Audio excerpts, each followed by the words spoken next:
नमस्कार, reading capital academy में स्वागत है सभी का।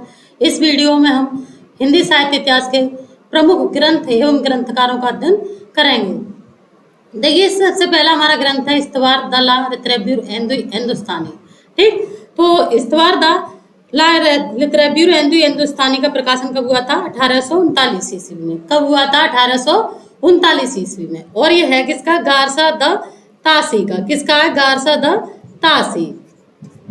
ठीक है, किसका है? गारसा द तासी का है। और किस था? फ्रेंच भाषा में। किस में लिखा गया था ये ग्रंथ? फ्रेंच भाषा में। इस्तवार द ला लिटरेब्यूर हिंदुस्तानी 1839 गारसा द तासी का ग्रंथ है। ये फ्रेंच दार्शनिक थे और ये ग्रंथ फ्रेंच भाषा में लिखा गया है। किस भाषा में लिखा गया है? फ्रेंच भाषा में लिखा गया है। ठीक है बच्चों, किस भाषा में है? फ्रेंच भाषा में। ठीक, आगे है तज़किरा ईश्वरा ए हिंदी। ये किसका है? मौलवी करीमुद्दीन का। और 1848 में प्रकाशित हुआ था।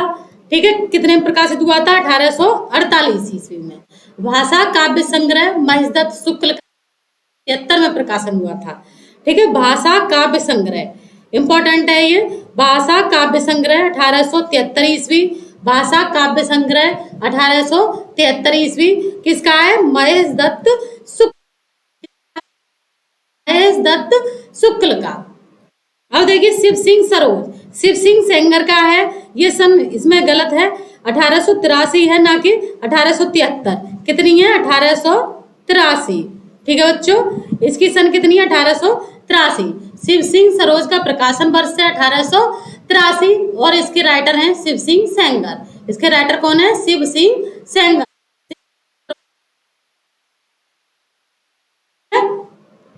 The modern vernacular literature of northern Hindustan 1888 में इसका प्रकाशन हुआ था। और इसके लेखक कौन थे? George Grierson.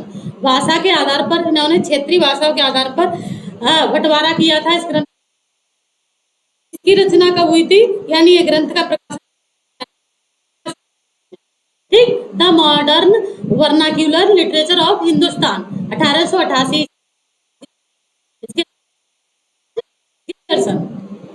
अब देखिए हिंदी गोविंद रतनमाला। हिंदी गोविंद रतनमाला 2 भाग प्रकाशित हुए थे इसके 19 में। यानी हिंदी गोविंद रतनमाला किसका है? श्याम सुंदर दास का। किसका है?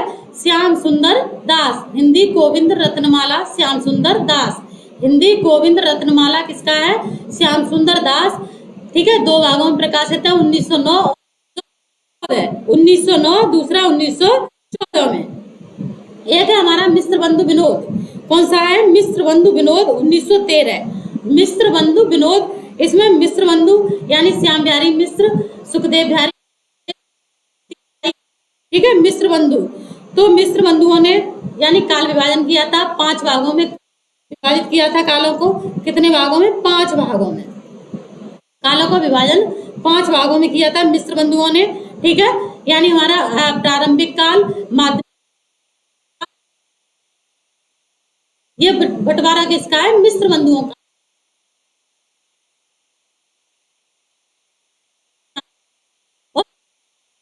ठीक है, तो मिश्र बंधु का प्रकाशन कब हुआ था?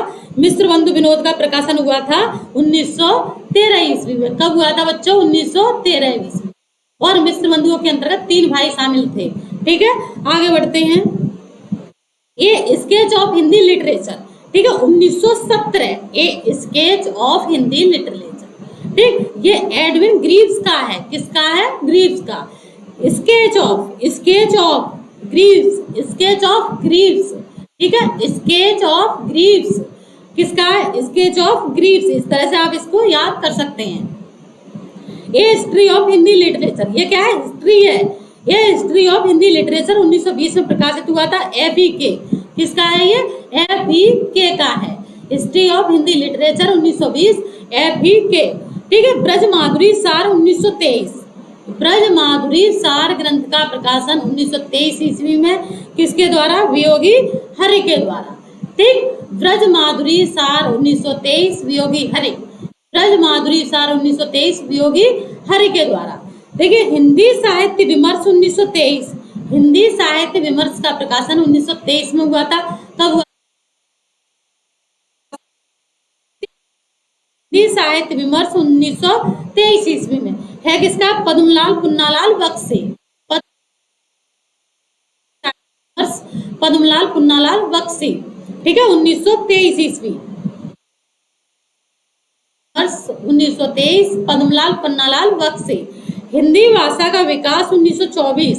हिंदी भाषा का विकास ग्रंथ कब लिखा गया था? 1924 में। और देखिए है किसका? श्याम सुंदर दास का। हिंदी भाषा का विकास, ये हिंदी साहित्य का इतिहास नहीं है, बल्कि क्या है? हिंदी भाषा का विकास है। क्या है? हिंदी भाषा का विकास 1924 ईस्वी में श्याम सुंदर दास, ये पूछा हुआ है। ठीक है बच्चों, ये कैसा है? ये पूछा हुआ ग्रंथ है। हिंदी भाषा का विकास 1924 ईस्वी में श्याम सुंदर दास। हिंदी भाषा का विकास 1924 श्याम सुंदर दास। कविता कौमुदी 1928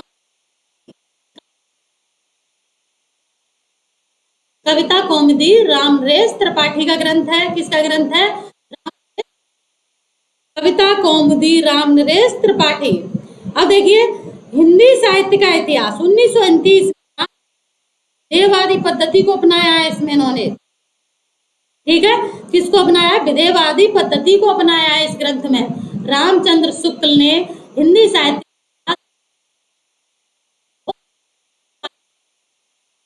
विधेयवादी पद्धति क्या होती है कि समय यानी तत्कालीन लेखकों को रखना विधेयवादी पद्धति कहलाता है। यह ग्रंथ कैसा है? तर्कवादी है। कैसा? यानी तार्किक है, तर्क संगत है। ठीक है, तो हिंदी साहित्य का इतिहास कब रचा गया? 1929 ईस्वी में। और इसके लेखक कौन है? रामचंद्र शुक्ल है। हिंदी भाषा साहित्य 1930 श्याम सुंदर दास। ठीक है, हिंदी भाषा साहित्य, हिंदी भाषा एवं साहित्य, हिंदी भाषा एवं साहित्य श्याम सुंदर दास। ठीक, हिंदी साहित्य का विवेचनात्मक इतिहास किसका है? सूर्यकांत शास्त्री का। हिंदी साहित्य का विवेचनात्मक इतिहास, हिंदी साहित्य का विवेचनात्मक इतिहास सूर्यकांत शास्त्री, और 1930 में प्रकाशित हुआ था। कब प्रकाशित हुआ था? 1930 ईस्वी में। हिंदी साहित्य का विवेचनात्मक इतिहास 1930 ईस्वी में किसके द्वारा है? सूर्यकांत। देखिए हिंदी साहित्य का इतिहास यानी हिंदी साहित्य का इतिहास नाम से कई लेख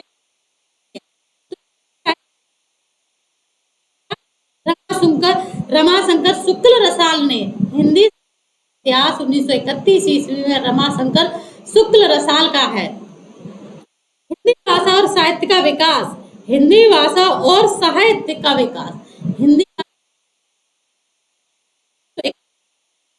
हिंदी भाषा और साहित्य का विकास 1931 ईस्वी में अयोध्या सिंह उपाध्याय हरिओद। किसका है ये?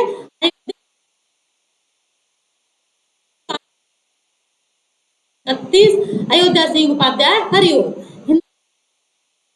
विकास 1931 अयोध्या सिंह उपाध्याय हरिओद। नेक्स्ट है हमारे हिंदी साहित्य किसके? इसके संपादक कौन थे? डॉक्टर हीरेंद्र वर्मा। 1933 हिंदी साहित्य लिखा 1933 ईस्वी में। किसने किया? यानी हिंदी भाषा का विभाजन किया। ठीक है, तो हिंदी साहित्य किसका है? 1933 में। कौन सा? आधुनिक हिंदी साहित्य का शुक्ल का। ठीक है, किसका है? कृष्ण शंकर शुक्ल का। ठीक है, आधुनिक हिंदी साहित्य का इतिहास। आगे बढ़ते हैं। हिंदी आलोचनात्मक इतिहास डॉक्टर रामकुमार वर्मा। हिंदी साहित्य का आलोचनात्मक इतिहास किसने लिखा है? डॉक्टर रामकुमार वर्मा ने। और इन्होंने आदिकाल को ठीक है, किसकी संज्ञा दी है? आलोचनात्मक इतिहास में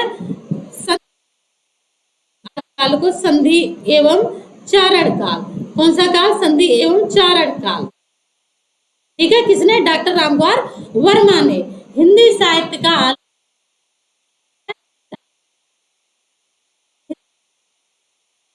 इतिहास किसका है? डॉक्टर रामकुमार वर्मा का।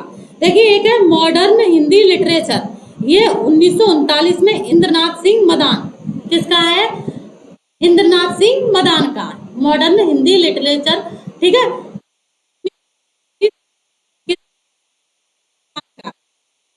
अब देखिए हिंदी साहित्य की भूमिका 1940 हजारी प्रसाद द्विवेदी। हिंदी साहित्य की भूमिका 1940 हजारी प्रसाद द्विवेदी। हिंदी साहित्य की भूमिका, ठीक है, हिंदी साहित्य की भूमिका 1940 हजारी प्रसाद। एक और है इनका हिंदी साहित्य का आदिकाल और हिंदी साहित्य का उद्भव एवं विकास। हिंदी साहित्य का आदिकाल, हिंदी साहित्य का उद्भव एवं विकास। हिंदी साहित्य का आदिकाल, ठीक है, आदिकाल और हिंदी साहित्य का उद्भव एवं विकास। हिंदी साहित्य का उद्भव एवं विकास, उद्भव एवं विकास, ये भी है किसका? हजारी प्रसाद द्विवेदी का, ठीक है। और ये दोनों 1952 के हैं। कब के हैं? 1952 के, ठीक है। विकास 1952 के हैं, किसके हैं? हजारी प्रसाद द्विवेदी जी के ही है, ठीक है। किसके हैं? हजारी प्रसाद द्विवेदी जी के ही हैं, ठीक है बच्चों। आगे बढ़ते हैं। अब देखिए आधुनिक हिंदी साहित्य, इसके आगे क्या है पहले इसको देख लेते हैं। खड़ी बोली हिंदी साहित्य का इतिहास,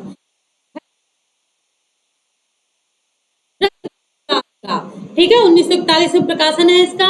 आधुनिक हिंदी, ठीक है, लक्ष्मी सागर वासड़े, ठीक, किसका है? लक्ष्मी सागर वासड़े का। हिंदी काव्य धारा 1944, हिंदी काव्य धारा इसे याद करना है, 1944 राहुल सांकृत्यायन, ठीक है। आप हिंदी काव्य धारा 1944 राहुल सांकृत्यायन, हिंदी काव्य धारा 1944 राहुल सांकृत्यायन। 1945 से प्रकाशन हुआ था हिंदी वीर काव्य का तोमर। इसके लेखक कौन है? टीकम सिंह। वीर काव्य टीकम सिंह तोमर, ठीक है, हिंदी वीर काव्य टीकम सिंह तोमर। हिंदी साहित्य 20वीं शताब्दी, किसका है? नंद दुलारे वाजपेयी, ठीक है। हिंदी साहित्य 20वीं शताब्दी नंद दुलारे वाजपेयी। 1945 में प्रकाशन हुआ था किसका? हिंदी साहित्य 20वीं साहित्य 20वीं शताब्दी 1900। वाजपेयी कौन है इसके? नंद दुलारे वाजपेयी। कौन है इसके? नंद दुलारे वाजपेयी, ठीक है बच्चों। हिंदी दुलारे वाजपेयी, ठीक है। हिंदी साहित्य 20वीं शताब्दी 45, कौन है इसके लेखक? नंद दुलारे वाजपेयी। रीत काव्य की भूमिका, देखिए रीत काव्य की भूमिका 1949 डॉक्टर नगेंद्र। रीत काव्य की भूमिका 1949 डॉक्टर नगेंद्र, किसका है? डॉक्टर नगेंद्र का। किसने लिखी है? डॉक्टर नगेंद्र ने। रीत काव्य की भूमिका नामक ग्रंथ किसने लिखा है? डॉक्टर नगेंद्र ने। और इसका प्रकाशन वर्ष क्या है? 1900, ठीक। तो आज के लिए इतना ही बहुत है। काव्य की भूमिका तक बहुत है, अगली वीडियो में हम आगे और भी ग्रंथ कराएंगे। धन्यवाद। और देखिए जिसमें इंपॉर्टेंट निशान लगाए हैं वो,